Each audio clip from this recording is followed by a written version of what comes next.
7 জন সাহাবীর মধ্যে একজন সাহাবীর নাম হযরত বিলাল। কেমন মানুষ! 7 জন আল্লাহ তাআলার পছন্দের মানুষ।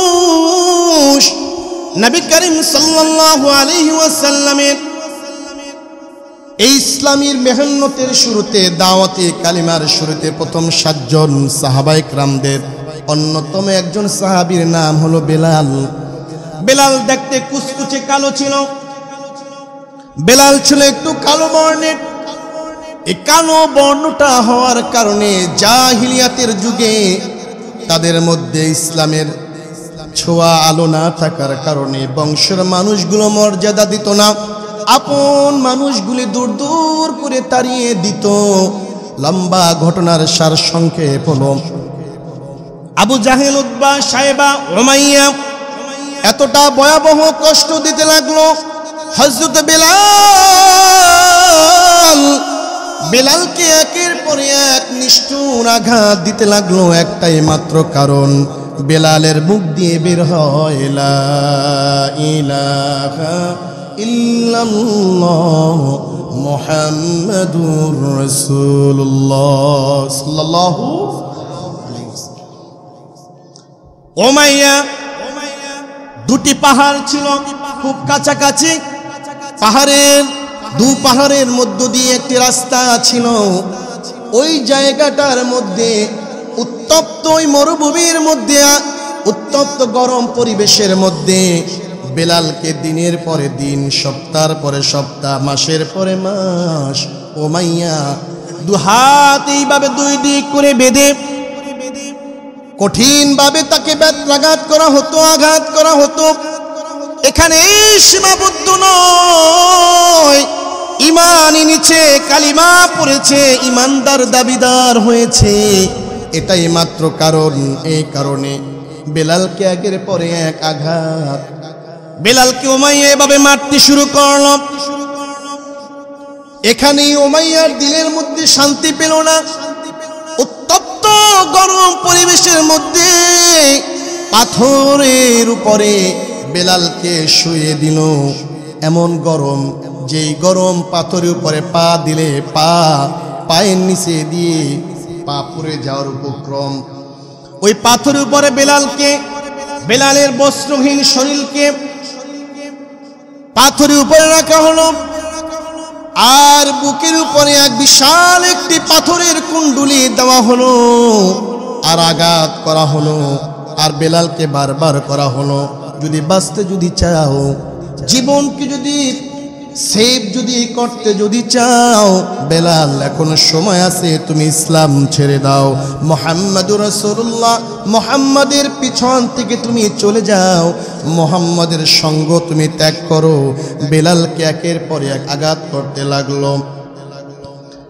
বেলালের নিজ দিয়ে উত্তপ্ত গরম, পিঠের চামড়াগুলি পুড়ে যাচ্ছে, পুড়ে সারকার হয়ে যাচ্ছে। আর উপর দিয়ে বিশাল পাহাড়ের মতো এক পাথর বুকের উপর চেপে দিল। কথা বলার মতো কোনো সুযোগ নাই। এরপরে উমাইয়া বলতেছে, যদি এখনো যদি বাঁচতে যদি চাও, তাহলে ঈমানটা বিচ্ছিন্ন করে নাও, আল্লাহকে ত্যাগ করে দাও, মুহাম্মদকে ত্যাগ করে দাও। বেলালের জবান দিয়ে এত কষ্টের পর বের হয়ে গেল, আহাদ আহাদ আহাদ, আমার আল্লাহ একজন, আল্লাহু আকবার, আল্লাহ ছাড়া কোনো মাবুদ নাই। আহাদ আহাদের ধ্বনি বেলালের জবান থেকে বের করে দিল। আবু বকর এই দৃশ্য দেখে উমাইয়াকে বলল, উমাইয়া, বেলালের অসহায় একজন মানুষ, বংশের মানুষগুলি দূর দূর করে তাড়িয়ে দিল। একজন অসহায় মানুষকে এতটা কষ্ট দাও, তোমার কি একটু ভয় নাই? আবু বকরকে উমাইয়া বলল, তোমার যদি অনেক দরদ মায়া যদি লেগে থাকে, তাহলে তুমি এই দাসীকে, এই বেলালকে তুমি ক্রয় করে নিয়ে যাও। আবু বকর উমাইয়াকে প্রস্তাব রাখল, হাফসির একজন সুটামদের শক্তিশালী একজন গোলাম আমার কাছে রয়েছে, ওই গোলামকে আমি তোমাকে দিতে চাই, বিনিময়ে তুমি বেলালকে আমাকে দিয়ে দাও। সুবহানাল্লাহ। উমাইয়া রাজি হয়ে গেল, কাফির মুশরিক উমাইয়া রাজি হয়ে গেল। আবু বকর বেলালকে ওই কঠিন নির্মম অত্যাচার থেকে বেলালকে উত্তোলন করলো, ওখান থেকে নিয়ে আসলো। বেলাল বড্ড খুশি। এইভাবে করে আবু বকর রাদিয়াল্লাহু আনহু এইভাবে করে এক এক করে প্রায় 7 জন সাহাবায়ে কেরামকে কঠিন অত্যাচার জুলুম থেকে নিষ্কৃতি দিলেন, তিনি আজাদ করে নিলেন। সুবহানাল্লাহ। আলিফ লাম মিম আলিফ লাম রা হা মিম আইন সিন কাফ নুন ইয়াসিন, এগুলাকে বলা হয় হুরুফে মুকাত্তাত। এগুলার অর্থ আল্লাহ আল্লাহর হাবিব ছাড়া আর কেউ জানে না।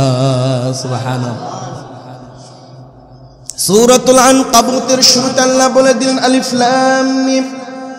দ্বিতীয় আয়াতের মধ্যে আল্লাহ তাআলা জানিয়ে দিলেন আহাসিবান নাসু আন ইউতরাকু আন ইয়াকুলু আমান্না ওয়া হুম লা ইফতানুন। আল্লাহু আকবার। আল্লাহ তাআলা বলতেছেন আহাসিবান নাস, মানুষ কি এটা ভাবে, এটা কি মনে করে, আইয়ুতরাকু আইয়াকুলু, এ কথা বলেই আমরা পার পেয়ে যাব, এ কথা বলেই আমরা মুক্তি নাজাত পেয়ে যাব। কোন কথা? আমান্না, অর্থাৎ আমরা ঈমান এনেছি। কথাটা কে বলতেছেন? মোহাব্বত নিয়ে বলুন, কে বলতেছেন? কি বলতেছেন? আল্লাহ বলতেছেন আহাসিবান নাসু আন ইউতরাকু আন ইয়াকুলু আমান্না, মানুষ কি কথা মনে করে যে, মানুষ কি এটা ভাবে যে আন ইউতরাকু আন ইয়াকুলু, এ কথা বলেই আমরা মুক্তি পেয়ে যাব, পার পেয়ে যাব। কোন কথা? সে বলে দিল আমান্না, অর্থাৎ সে ঈমান আনলো। কি বলে? লা ইলাহা ইল্লাল্লাহু মুহাম্মাদুর রাসূলুল্লাহ, আমি ঈমান আনলাম আল্লাহ ছাড়া আর কোনো মাবুদ নাই, মুহাম্মদ রাসূলুল্লাহ আল্লাহ তাআলার প্রিয় বান্দা ও রাসূল। আশহাদু আল্লা ইলাহা ইল্লাল্লাহু ওয়াহদাহু লা শারীকা লাহু ওয়া আশহাদু আন্না মুহাম্মাদান আবদুহু ওয়া রাসূলুহু। এই কালিমাগুলি আমরা পড়েছি কিনা বলুন? কালিমাগুলি আমরা পড়েছি, ঈমান আমরা এনেছি। দুনিয়ার কোনো মানুষ, দুনিয়ার কোনো বান্দা বান্দি যদি এটা সংকল্প করে আমি তো কালিমা পড়েছি, আমি তো কালিমায়ে তাইয়্যিবা পাঠ করেছি, কালিমায়ে শাহাদা আমি পাঠ করেছি, আমি একজন জবরদস্ত একজন মুমিন, একজন মুসলমান, আল্লাহ বলতেছেন না, তুমি এখনো মুমিন হতে পারো নাই। শুধু কালিমার মাধ্যমে, শাহাদার মাধ্যমে তুমি মুমিন হতে পারবে না। এই কথা বললেই তুমি খাঁটি মুমিন মুসলমান হতে পারবে না। আল্লাহ বলতেছেন আমান্না ওয়া হুম লা ইফতানুন। সুবহানাল্লাহ। তুমি যদি বলো আমি ঈমান এনেছি, এই কথা বললেই তুমি পার পেয়ে যাবে না। ওহুম লা ইফতানুন, আমি তোমাকে অবশ্যই পরীক্ষা করব। কে বলেছেন? অর্থাৎ যারা ঈমান এনেছে, ঈমানের দাবিদার যারা, এদেরকে অবশ্যই অবশ্যই তাদের জীবনে মাস্ট অবশ্যই তাদের জীবনে পরীক্ষা আসবে, এই ঘোষণাটা দিয়েছেন কে? কিসের পরীক্ষা আসবে? বহুরূপী, বহু রূপের, বহু ধরনের পরীক্ষা আসবে। এই পরীক্ষা আপনার জীবনে, আমার জীবনে শুধু আসবে না। এই বিপদ, এই মুসিবত, এই ইমতিহান, এই পরীক্ষা শুধু এই জগতের এই সময়ের মুমিন মুসলমান নরনারীর উপর আসবে না। এটা অতীতের যুগে যত নবী রাসূল পয়গম্বর ছিল, যত সাহাবায়ে কেরাম ছিল, যত মুমিন মুসলমান ছিল, এদের উপর পরীক্ষা নিয়েছেন কে? জোরে বলুন, কে নিয়েছেন? সকল নবীদের নবী, শ্রেষ্ঠ নবী সাইয়্যিদুল মুরসালিন রাহমাতুল লিল আলামিন নবী আকরাম সাল্লাল্লাহু আলাইহি ওয়াসাল্লামের উপর সবচাইতে ভয়াবহ, সবচাইতে কঠিনতম পরীক্ষা নিয়েছেন কে? জোরে সোরে বলতে হবে, কে নিয়েছেন? যার জন্য আসমান বানালেন, জমিন বানালেন, জান্নাত বানালেন, এত নাজ নিয়ামত দিয়ে দুনিয়া সাজালেন, আসমান সাজালেন, এত চমৎকার করে কুল কায়নাত সাজালেন, তাকে তো পরীক্ষা প্রশ্নই আসে না। তাকে তো আরাম আর আরাম, সুখ আর সুখ, সম্মান আর সম্মান দেওয়ারই কথা ছিল। কিন্তু বেশি পরীক্ষা, বেশি মুসিবত কেন দিলেন? আল্লাহ তাআলা কোরআনুল কারীমের মধ্যে আল্লাহ জানিয়ে দিলেন, যে যত বেশি আমার কাছের হবে, যে যত বেশি বড় মুমিন মুসলমান হবে, যে যত বেশি আমার খুব মহব্বতের হবে, আমি আল্লাহ তার উপরে তত বড় মুসিবত বিপদ দিব। আল্লাহু আকবার। কথা কি বুঝে আসছে? এই কথা যদি বুঝে আসে, তাহলে মুমিন মুসলমানের সন্তান মারা গেলে ভেঙে পড়বে না, বিবির মৃত্যুতে ভেঙে পড়বে না, ব্যবসা প্রতিষ্ঠান আগুনে পুড়ে গেলে ভেঙে পড়বে না, নিজের বড় রোগ ব্যাধি মুসিবতের মধ্যে পড়ে ভেঙে পড়বে না। কারণ এই সকল দুর্যোগ, মুসিবত, বিপদ আল্লাহ মুশরিক, বেঈমান, নাসারা, ইয়াহুদ তাদেরকে আল্লাহ দিবেন না। আল্লাহ দিবেন যে যত বড় মুমিন, যে যত বেশি মুসলমান, যে যত বেশি তার হৃদয়টা স্বচ্ছ, আল্লাহ তাআলা তত বড় বড় পরীক্ষা দিয়ে তাকে যাচাই করবেন। সুবহানাল্লাহ। এটাকে বিশ্বাস হয়? আল্লাহ তাআলা সূরাতুল আনকাবুতের 2 নং আয়াতের মধ্যে আল্লাহ জানিয়ে দিলেন, মানুষ কি এটা মনে করে যে তারা স্বীকৃতি দিল যে আমি মুসলমান হয়ে গেলাম, আমি একজন মুমিন, আমান্না, আমি ঈমান আনলাম আল্লাহর উপর, আল্লাহ রাসূলের উপর, পরকালের উপর, ভাগ্যের উপর, আখিরাতের উপর, এই কথা বললেই সে মুমিন মুসলমান হয়ে গেল। আল্লাহ বলতেছেন, না না, আমি অবশ্যই তোমাদেরকে পরীক্ষা করব। কেমন পরীক্ষা করবেন? ইমানদার যাতে ভেঙে না পড়ে, ইমানদার যাতে কাবু না হয়ে পড়ে, বিপদগ্রস্ত টেনশন যুক্ত হয়ে না পড়ে, আল্লাহ তাআলা 3 নং আয়াতের মধ্যে আল্লাহ জানিয়ে দিলেন, ওয়ালাকাদ ফাতান্না আল্লাযীনা মিন ক্বাবলিহিম ফালায়া'লামান্না আল্লাহু আল্লাযীনা সাদাকু ওয়ালায়া'লামান্না আল্লাহুল কাযিবিন। আল্লাহ তাআলা বলতেছেন, ওয়ালাকাদ ফাতান্না, আর আমি তো তাদেরকে অবশ্যই পরীক্ষা করেছিলাম। কাদেরকে? ফাতান্নাল্লাযীনা মিন ক্বাবলিহিম, আল্লাযীনা মিন ক্বাবলিহিম, তাদের পূর্বপুরুষদেরকে, অর্থাৎ অতীতের যত নবী রাসূল পয়গম্বর, যত সাহাবায়ে কেরাম ছিল, তাদের উপর পরীক্ষা ছিল কি ছিল না? জোরে বলুন, ছিল কি ছিল না? আল্লাহ বলতেছেন, ওয়ালাকাদ ফাতান্না, আর আমি তো তাদেরকে পরীক্ষা করেছিলাম, আল্লাযীনা মিন ক্বাবলিহিম, যারা তাদের পূর্বে অতীত হয়ে গিয়েছে, আল্লাযীনা মিন ক্বাবলিহিম ফালায়া'লামান্না আল্লাহ, আর আমি অবশ্যই জেনে নেব, আল্লাযীনা সাদাকু, কারা সত্যবাদী, ওয়ালায়া'লামান্না আল্লাহুল কাযিবিন, আর আমি এটাও জেনে নিব কারা মিথ্যাবাদী। অর্থাৎ আল্লাহ জানিয়ে দিলেন, পূর্বের জায়গা ছিল অতীতের যারা ছিল, যারা ইমানের দাবিদার ছিল,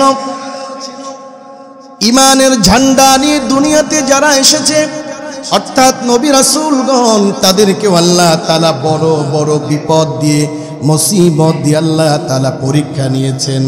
সাহাবায়ে কেরামদেরকে পরীক্ষা নিয়েছেন, নবী রাসূলদের অনুসারীদেরকে পরীক্ষা নিয়েছেন। এই যুগে আপনি আমি মুমিন মুসলমানের দাবিদার, ইমানের পথে অবিচল আছি, আমাদেরকেও পরীক্ষা নেবেন কে? আর যারা শুধু কালিমা পড়ে বসে থাকবে, নামাজ নাই, রোজা নাই, হজ নাই, যাকাত নাই, পর্দা নাই, হালাল হারামের কোনো ভেদাভেদ নাই, আল্লাহ তাআলা জানিয়ে দিলেন শুধু ইমানের এই বার্তা পড়ে তুমি জান্নাত মুক্তি তুমি পাবে না। এজন্য ইমান কি, ইমান কি জিনিস এটা আমাদের জানা দরকার আছে না নাই?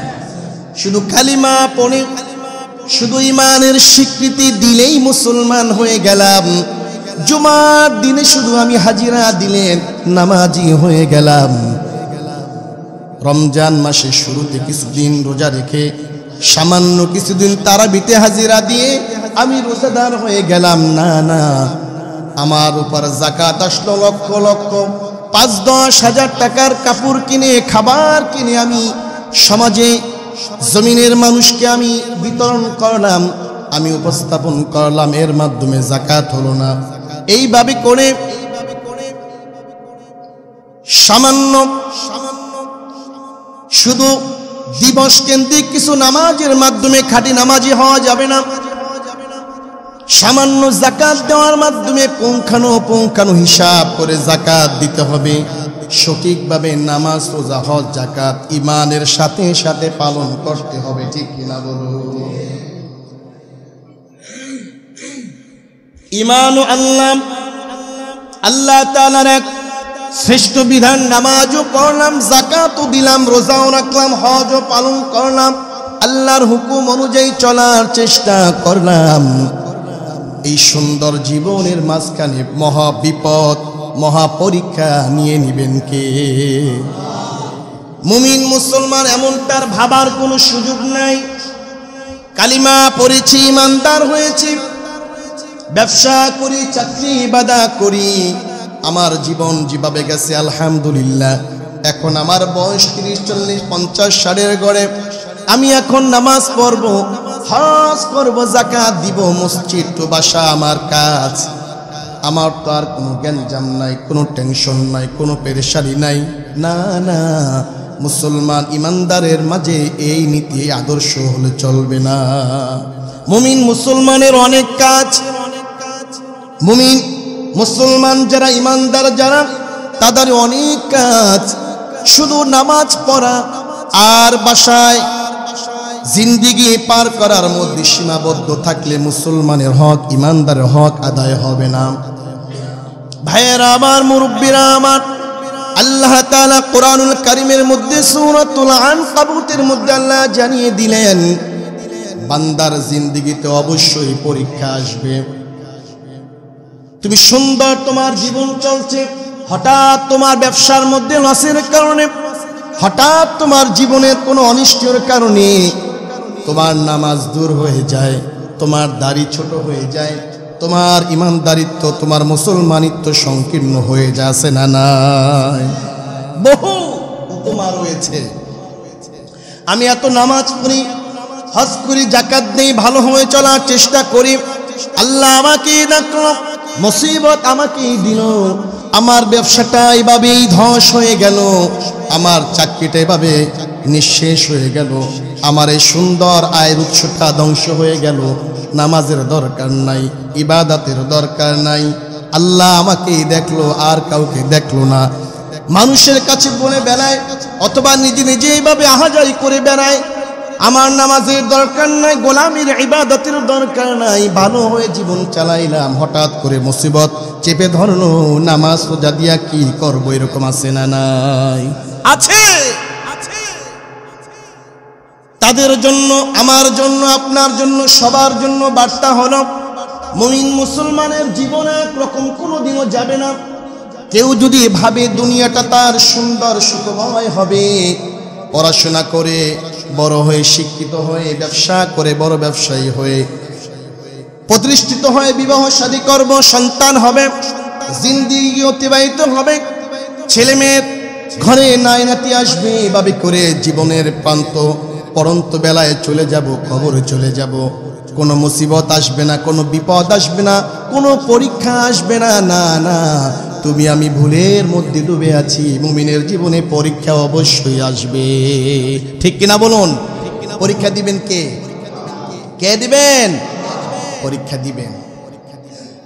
কুরআনুল কারীমের সূরাতুল বাকারার মধ্যে আল্লাহ তাআলা স্পষ্ট করে জানিয়ে দিলেন, ওয়ালা নাবলুওয়ান্নাকুম বিশাইইন মিনাল খাউফি ওয়াল জু'i ওয়া নাকসিন মিনাল আমওয়ালি ওয়াল আনফুসি ওয়াথ থামারাত ওয়া বাশশিরিস সাবিরিন। আল্লাহ তাআলা জানিয়ে দিলেন, তোমাকে আমি ভয় দিয়া, ক্ষুধা দিয়া, অনিষ্ট দিয়া, ফসলাদি ধ্বংস দিয়া, ছেলে মেয়ে সন্তানের ক্ষতি দিয়ে আমি আল্লাহ তোমাকে পরীক্ষা করব। এই পরীক্ষার মধ্যে যদি ধৈর্যের মাধ্যমে, সঠিক সিদ্ধান্ত গ্রহণের মাধ্যমে যদি মোকাবেলা করো, আমি আল্লাহ তোমাকে সুসংবাদ নামক জান্নাত দান করব। ভাইয়েরা আমার, আপনার আমার জীবনে মুসিবতগুলি বেশি একটা চোখে পড়ে না, তবে মুমিন মুসলমানের জীবনে পরীক্ষা যে আসবে এতে কোনো সন্দেহ নাই। যার হৃদয় যতটা পরিচ্ছন্ন, যে যত বেশি তপকার মুমিন, তার জীবনে প্রতিটা ধাপে বড় বড় মুসিবত ঘিরে ধরে। মুসিবতগুলি দেন কে? আল্লামা সাঈদী 50টি বছর কোরআনের কথা বলল, ইমানের কথা বলল, তাফসীরের, কোরআনের তাফসীর পৃথিবীর দেশ থেকে দেশান্তরে শোনালো। এ আল্লাহ তাআলার পেয়ারা বান্দার জীবনে বড় মুসিবত নেমে আসছে, ঠিক কিনা বলুন? পরীক্ষা দিয়ে দিয়ে, ইমতিহান দিয়ে দিয়ে শাহাদাত বরণ করে আল্লাহর দিদারে চলে গেল। এইভাবে করে পয়গম্বর থেকে শুরু করে, নবী রাসূল থেকে শুরু করে, সাহাবায়ে কেরাম থেকে শুরু করে, যে যত বেশি ইমানের উপরে, কোরআনের উপরে, ইসলামের উপর অবিচল থাকবে, তার মুসিবত তত বড় নেমে আসবে। যে যত তপকার মুসলমান হবে, ইমানদার হবে, সে অত বড় মুমিন, অত বড় বিপদের মধ্যে, পরীক্ষার মধ্যে পড়ে যাবেই যাবে। ভাইয়েরা আমার, আমি আপনাদেরকে এখন সাহাবায়ে কেরামের জিন্দেগি থেকে একটা পরীক্ষা শোনাব। গত সপ্তাহে আবু বকর রাদিয়াল্লাহু আনহুর জীবনী শুনিয়েছিলাম। ইমানের জন্য, ইমানের আলোচনা চলছে। ইমানের জন্য আবু বকরের কি ত্যাগ ছিল, আবু বকরের কি পরীক্ষা ছিল। এই জুমাতে একজন নবী আকরাম সাল্লাল্লাহু আলাইহি ওয়াসাল্লামের কলিজার টুকরা একজন সাহাবীর জীবনের ইমানি এক পরীক্ষার গল্প আপনাদেরকে শোনাবো। সত্য গল্প শোনাবো, পবিত্র গল্প আপনাদেরকে শোনাবো। ইসলামের প্রথম স্টেপে যখন মাত্র 7 জন সাহাবী নবী করিম সাল্লাল্লাহু আলাইহি ওয়াসাল্লামের মাত্র 7 জন সংখ্যা, ওই 7 জন সাহাবীর মধ্যে একজন সাহাবীর নাম হলো হযরত বেলাল। কি নাম? সবাই বলুন, কি নাম? জমিনের মধ্যে অনেকের নাম রাখা হয় সুন্দর, বেলাল, হুসাইন। ঢাকা হয় ভিন্নভাবে, ভিন্ন ভিন্নভাবে আকৃতিতে ডাকা হয়। না না, শুদ্ধ নাম, সুন্দর নাম উচ্চারণ করতে হবে। বিকৃতি করে নাম ডাকা হলো কবিরা গুনাহ। আব্দুল খালেক, খালিকা; আব্দুল মালিক, মালিকা; আব্দুল জব্বার, জব্বাইরা। এভাবে বেলাল, বেলাইল্লা, এই নামগুলি ডাকা কবিরা গুনাহ। জানা দরকার আছে না নাই? সমাজের মধ্যে এরকম প্রচলিত বাক্য আছে না নাই? এটা কবিরা গুনাহ, সগীরা নয়। কি গুনাহ? জোরে বলুন, কি গুনাহ? জবান খুলে বলুন, কি গুনাহ?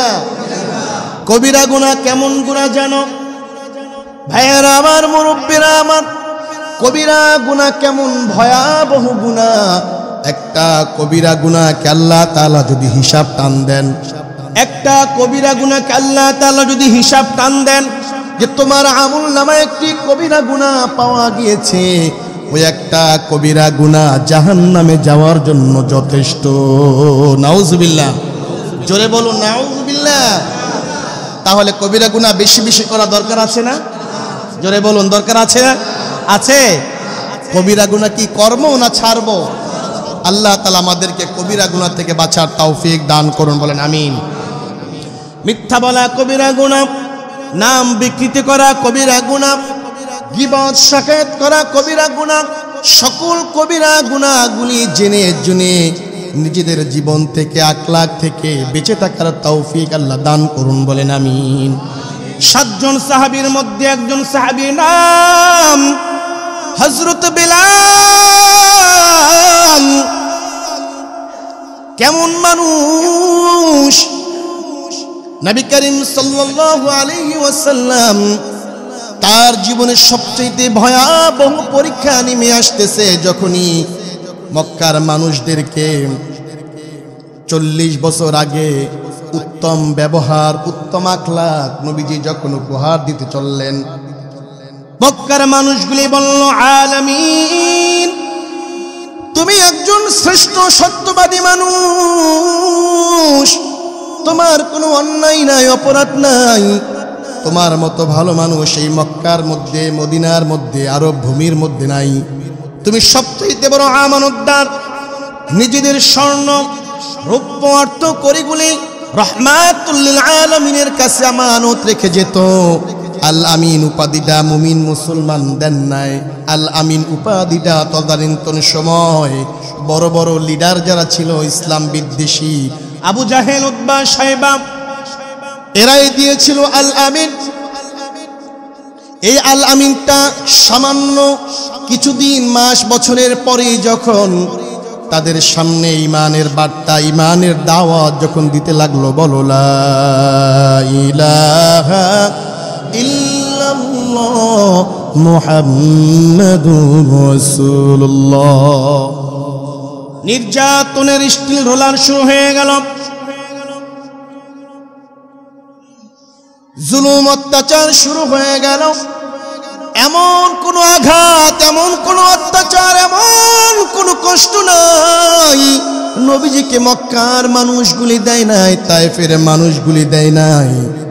নবীজিকে আল্লাহ তাআলা আল্লাহর কুদরতি হাত দিয়ে পরীক্ষাও নিলেন, বড় বড় বড় বড় মুসিবত থেকে আবার সেভ করলেন, হেফাজত করলেন আল্লাহ তাআলা।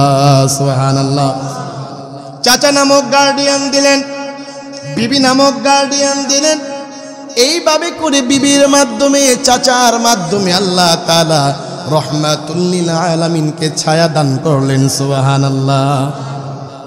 সার কথা হলো, নবী আকরাম সাল্লাল্লাহু আলাইহি ওয়াসাল্লামকে ছায়া নামক বিবি দিলেন, চাচা দিলেন। মুসিবতে পড়ে আঘাতকে, মার খেয়ে অত্যাচার সহ্য করে কিছু মানুষ ছিল, এর মধ্যে ছিল নিজের প্রিয়তমা স্ত্রী আম্মা জান খাদিজা রাদিয়াল্লাহু আনহা। চাচা ছিল আব্দুল মুত্তালিব ছিল। এইভাবে করে বিবির মাধ্যমে, চাচার মাধ্যমে কিছু সময় হলেও নিজের কষ্ট দুঃখ বলার মতো জায়গা ছিল। আর 7 জন সাহাবীর মধ্যে আর একজন সাহাবী ছিল, সাহাবীদের মধ্যে শিরোমণি যিনি হযরত আবু বকর। আবু বকরের কওমের লোকেরা আবু বকরকে বড্ড ভালোবাসতো। আবু বকর যখন কঠিন বিপদের মধ্যে যখন পড়ে যেত, আবু বকরের কওমের লোকগুলি ঝাঁপিয়ে পড়তো। সুবহানাল্লাহ। আর বাকি রইল সাহাবায়ে কেরামদের মধ্য থেকে শুধু আবু বকরের কওমের লোকেরা সামনে এগিয়ে আসত। প্রাথমিক যুগে সাহাবায়ে কেরাম কয়জনের কথা বলেছিলাম? 7 জনের মধ্যে একজন আবু বকরের সেভ করার জন্য কওমের লোকেরা এগিয়ে আসতো। আর বাকি ছিল 6 জন। 6 জনের মধ্যে অন্যতম একজনের নাম হলো হযরত বেলাল। বাকি 6 জনের কোনো কওম বলেন, কোনো ব্যক্তি বলেন, কেউ এগিয়ে আসতো না। সবাইকে কষ্ট দেওয়া হতো, নির্মম নিষ্ঠুর কষ্ট দেওয়া হতো। তবে বাকি 6 জন বাকি 6 জন কিতাবের মধ্যে এসেছেন বাকি 6 জনকে যখন কঠিন কষ্ট দেওয়া হতো, নির্যাতন করা হতো, আঘাত যখন করা হতো, কাফির মুশরিকদের আঘাত পেয়ে এই 6 জন সাহাবায়ে কেরাম মাঝে মধ্যে কিছুটা নমনীয়তা প্রকাশ করত, বলতো আল্লাহর হুকুম ছেড়ে দাও, নবীর আদর্শ ছেড়ে দাও, ইসলাম ত্যাগ করে নাও। কষ্টের পরে কষ্ট, আঘাতের পরে আঘাত, যন্ত্রণার পরে যন্ত্রণা সহ্য করে 6 জন সাহাবায়ে কেরাম কিছুটা মাঝে মধ্যে নমনীয় হতো। এই নমনীয়তার কারণে কিছুটা রুখসত পেলেও এরপরে আবার তাদের উপর আঘাত আসতো। এইভাবে করে একটা সময় চলে আসলো, একটা সময় এমন চলে আসলো তাদের এই কষ্ট, ত্যাগ, পরিশ্রম, মুজাহাদার বিনিময়ে ওই 6 জনের জীবনে আল্লাহ তাআলা এমন সহজ করে দিলেন, আল্লাহ তাআলা এমন কোরবানি নিলেন, তাদের মাধ্যমে বহু কাফের মুশরিকদের আল্লাহ তাআলা কালিমা পড়ে ঈমানের ছায়াতলে নিয়ে আসলো। সুবহানাল্লাহ। 7 জন সাহাবী, 7 জন আল্লাহ তাআলার পছন্দের মানুষ, নবী করিম সাল্লাল্লাহু আলাইহি ওয়াসাল্লামের এই ইসলামের মেহনতের শুরুতে, দাওয়াতে কালিমার শুরুতে প্রথম 7 জন সাহাবায়ে কেরামদের অন্যতম একজন সাহাবীর নাম হলো বেলাল। বেলাল দেখতে কুচকুচে কালো ছিল, বেলাল ছিল একটু কালো বর্ণের। এই কালো বর্ণটা হওয়ার কারণে জাহিলিয়াতের যুগে তাদের মধ্যে ইসলামের ছোঁয়া আলো না থাকার কারণে বংশের মানুষগুলো মর্যাদা দিত না, আপন মানুষগুলি দূর দূর করে তাড়িয়ে দিত। লম্বা ঘটনার সার সংক্ষেপ হলো, আবু জাহেল, উতবা, সাইবা, উমাইয়া এতটা ভয়াবহ কষ্ট দিতে লাগলো হযরত বেলালকে একের পর এক নিষ্ঠুর আঘাত দিতে লাগলো, একটাই মাত্র কারণ, বেলালের মুখ দিয়ে বের হয় লা ইলাহা ইল্লাল্লাহ মুহাম্মাদুর রাসূলুল্লাহ সাল্লাল্লাহু আলাইহি ওয়াসাল্লাম। উমাইয়া, 2টি পাহাড় ছিল খুব কাছাকাছি, পাহাড়ের 2 পাহাড়ের মধ্য দিয়ে একটি রাস্তা ছিল। ওই জায়গাটার মধ্যে উত্তপ্ত, ওই মরুভূমির মধ্যে উত্তপ্ত গরম পরিবেশের মধ্যে বেলালকে দিনের পরে দিন, সপ্তাহের পরে সপ্তাহ, মাসের পরে মাস উমাইয়া 2 হাত এইভাবে 2 দিক করে বেঁধে কঠিন ভাবে তাকে ব্যত্রাঘাত করা হতো, আঘাত করা হতো। এখানে সীমাবদ্ধ নয়, ঈমান এনেছে, কালিমা পড়েছে, ঈমানদার দাবিদার হয়েছে, এটাই মাত্র কারণ। এই কারণে বেলালকে একের পরে এক আঘাত, বেলালকে উমাইয়া এভাবে মারতে শুরু করল। এখানেই উমাইয়ার দিলের মধ্যে শান্তি পেল না। উত্তপ্ত গরম পরিবেশের মধ্যে পাথরের উপরে বেলালকে শুয়ে দিল। এমন গরম, যেই গরম পাথরের উপরে পা দিলে পায়ের নিচে দিয়ে পা পুড়ে যাওয়ার উপক্রম। ওই পাথরের উপরে বেলালের বস্ত্রহীন শরীরকে পাথরের উপরে রাখা হলো, আর বুকের উপরে এক বিশাল একটি পাথরের কুণ্ডুলি দেওয়া হলো, আর আঘাত করা হলো, আর বেলালকে বারবার করা হলো, যদি বাঁচতে যদি চাও, জীবনকে যদি সেভ যদি করতে যদি চাও, বেলাল এখনো সময় আছে, তুমি ইসলাম ছেড়ে দাও, মুহাম্মাদুর রাসূলুল্লাহ, মুহাম্মাদের পিছন থেকে তুমি চলে যাও, মুহাম্মাদের সঙ্গ তুমি ত্যাগ করো। বেলালকে একের পর এক আঘাত করতে লাগলো।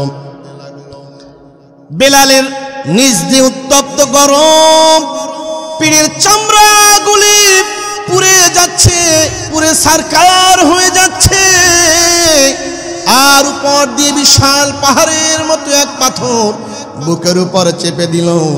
কথা বলার মতো কোনো সুযোগ নাই।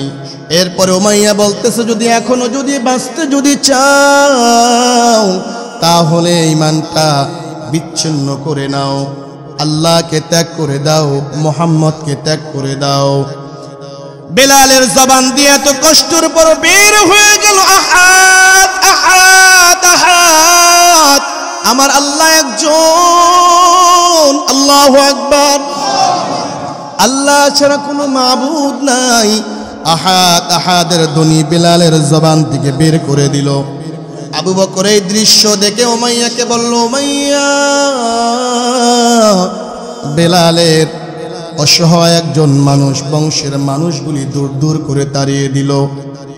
একজন অসহায় মানুষকে এতটা কষ্ট দাও, তোমার কি একটু ভয় নাই? আবু বকরকে উমাইয়া বলল, তোমার যদি অনেক দরদ মায়া যদি লেগে থাকে তাহলে তুমি এই দাসীকে, এই বেলালকে তুমি ক্রয় করে নিয়ে যাও।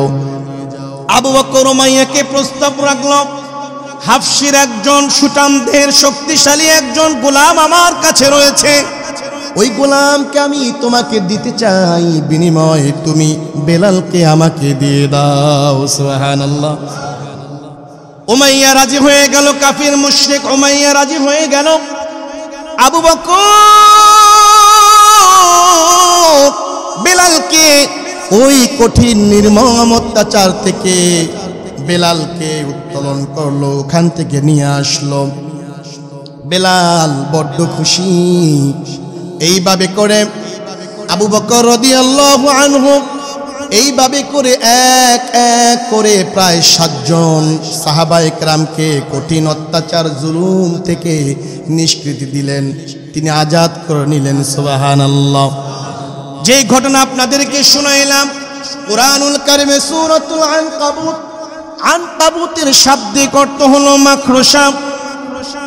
আনকাবুতের 2য় এবং 3য় নং আয়াতের মধ্যে আল্লাহ জানিয়ে দিলেন, মানুষকে এটা মনে করে আমরা ঈমান এনেছি, কালিমা পড়েছি, এখানেই আমরা মুসলমান হয়ে গেলাম, ঈমানদার হয়ে গেলাম। আল্লাহ বলেন, না না, ওয়াহুম লা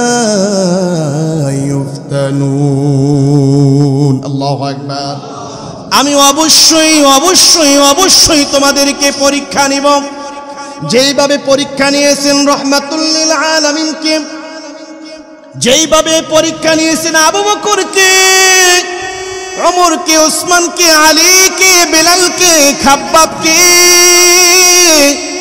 যেইভাবে পরীক্ষা নিয়েছেন সাহাবায়ে কেরামদেরকে, যেইভাবে পরীক্ষা নেওয়া হলো ইমামে আযম আবু হানিফাকে, এইভাবে করে পরীক্ষা নেওয়া হলো শাহজালাল, শাহ ফরান, এইভাবে করে যত ঈমানদার, যত মুমিন বলবে লা ইলাহা ইল্লাল্লাহ মুহাম্মাদুর রাসূলুল্লাহ, ঈমানের স্বীকৃতি দিয়ে যখন অবিচল থাকবে, নামাজ পড়বে, যাকাত দিবে, রোজা রাখবে, ঈমানের পথে যখন চলবে, তার সামনে অটোমেটিকলি ভয়ঙ্কর বাধা চলে আসবে। ঠিক কিনা বলুন? আর এই বাধা যখন আসবে, মুসিবত যখন আসবে, ধৈর্য ধারণ করবে। ধৈর্য ধারণ কিভাবে করবে? একেবারে নিশ্চুপ থাকবে না। ধৈর্যের পাশাপাশি মেধা মনন খাটিয়ে হিকমার সাথে অবলম্বন করবে। এই কঠিন দুর্যোগ সময়কে কিভাবে ফেস করে সুন্দর সুশীতল ইমানি ছায়ার দিকে, বার্তার দিকে জীবনকে নিয়ে যাওয়া যায়। এইভাবে করে মুসলমান ধৈর্যের মাধ্যমে এবং সুন্দর এই কঠিন সময়কে ধৈর্যের মাধ্যমে, হিকমার মাধ্যমে যখন অবলম্বন করবে, আল্লাহ তাআলা জানিয়ে দিলেন, ওয়াবাশশিরিস সাবিরিন, আমি আল্লাহ তাআলা তোমাদেরকে সুসংবাদ জানিয়ে দিব। সুবহানাল্লাহ।